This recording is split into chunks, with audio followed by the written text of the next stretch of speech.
Hello friends, मैं सुष्मिता आप सभी का स्वागत करती हूँ हमारे YouTube channel target for IQ में। आप हमारी वीडियोस की पीडीएफ फाइल के लिए हमारा Telegram group target for IQ join कर सकते हैं।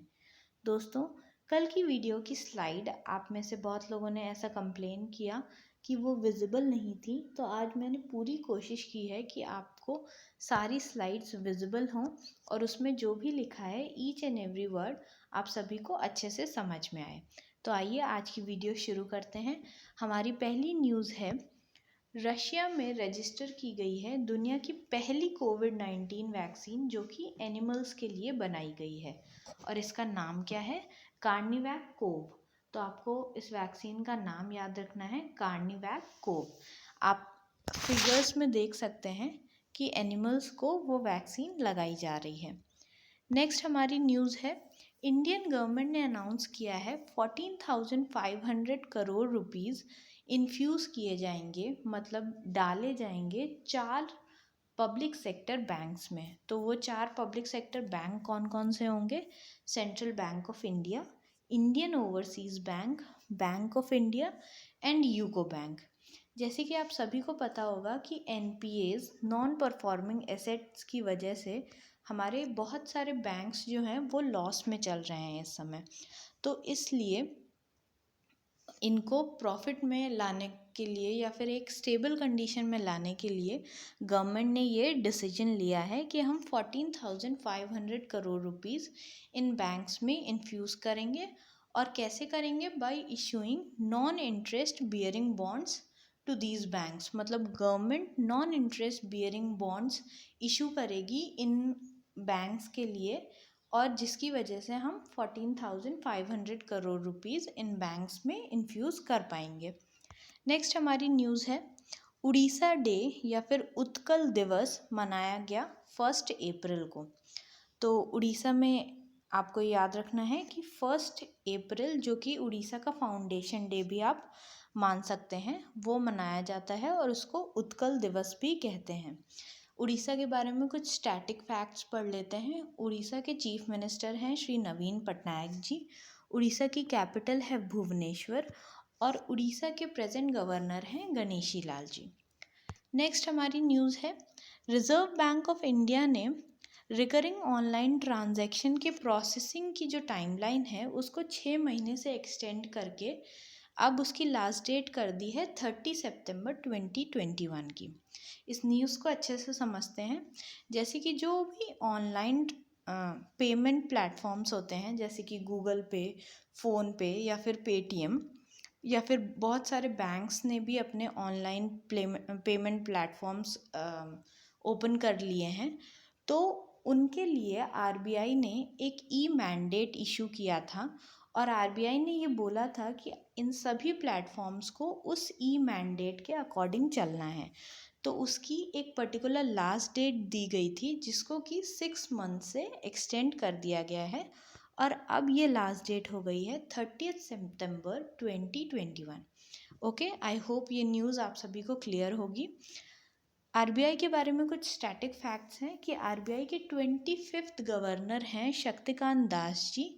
आरबीआई के हेडक्वार्टर्स हैं मुंबई में और आरबीआई का फाउंडेशन कब हुआ था? 1 अप्रैल 1935 को कोलकाता में।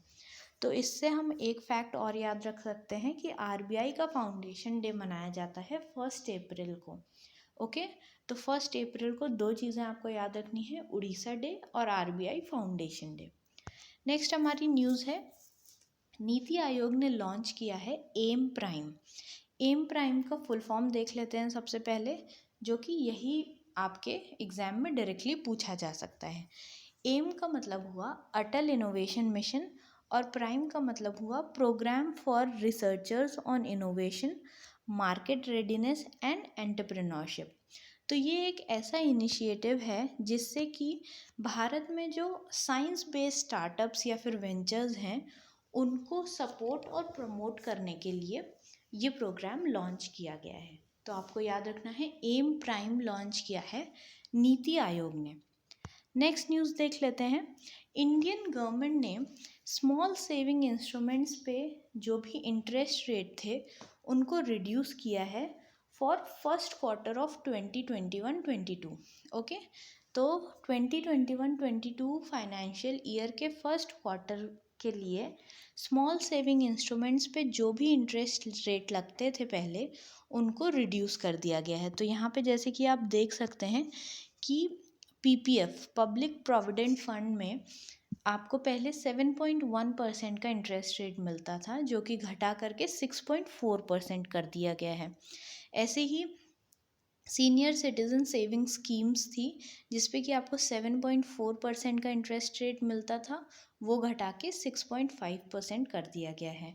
सुकन्या समृद्धि अकाउंट स्कीम पे जो आपको इंटरेस्ट रिटर्न मिलता था, वो 7.6% का मिलता था, जो कि घटा करके 6.9% कर दिया गया है।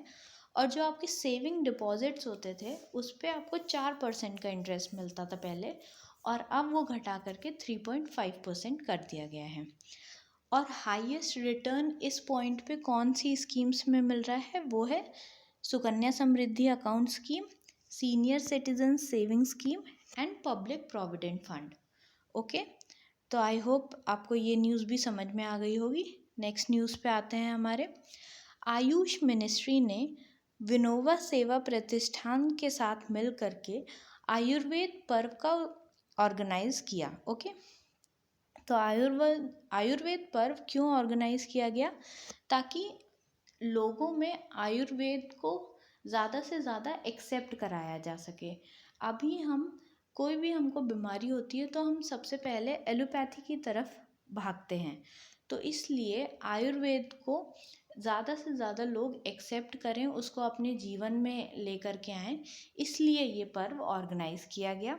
इसका एक और एम था, जैसे कि आजकल जो लाइफस्टाइल डिजीज़ेस हो रही हैं, जैसे कि मोटापा हो गया, या फिर हार्ट अटैक, कार्डियक अरेस्ट, या फिर जितनी भी आपकी ब्लड प्रेशर से रिलेटेड डिजीज़ेस हो गई, उनको क्योर करने के लिए लोग आयुर्वेद को प्रेफर करें, ये भी इस पर्व का एक एम है। ओके, तो आयुष मिनिस्ट्री ने आयुर्वेद पर्व ऑर्गेनाइज किया किसके साथ मिलके? विनोबा सेवा प्रतिष्ठान के साथ मिलके। ओके, नेक्स्ट न्यूज़ है हमारी। सेंट्रल गवर्नमेंट ने पैन कार्ड को आधार कार्ड से लिंक कराने की डेट बढ़ा दी है, जो कि अब कर दी गई है जून 30, 2021। किस वजह से कर दी है? कोविड-19 पैंडमिक की वजह से। अब आधार कार्ड से रिलेटेड एक ऑर्गेनाइजेशन है जो कि आप सभी को याद रखनी है, UIDAI, और उसका फाउंडेशन कब हुआ था? 28 जनवरी 2009 में। इसके हेडक्वार्टर्स हैं न्यू दिल्ली में, और इसके करंट CEO हैं सौरभ गर्ग जी। ओके, नेक्स्ट हमारी न्यूज़ है टूलिप गार्डन, जो कि ज़बरवान रेंज के फुट हिल्स पे लोकेटेड है जम्मू एंड कश्मीर में। उसको दोबारा पब्लिक के लिए ओपन किया गया है 25 मार्च 2021 को। अब ये ज़बरवन रेंज कहाँ पे है? ये एक शॉर्ट सब माउंटेन रेंज है पीर पंजाल और ग्रेट हिमालयन रेंज के बीच में। ओके, तो आप ये मैप में भी देख सकते हैं, ये है पीर पंजाल रेंज और ये है ग्रेट हिमालयन रेंज। तो यहाँ पे कहीं पे आपका आएगा ज़बरवान रेंज।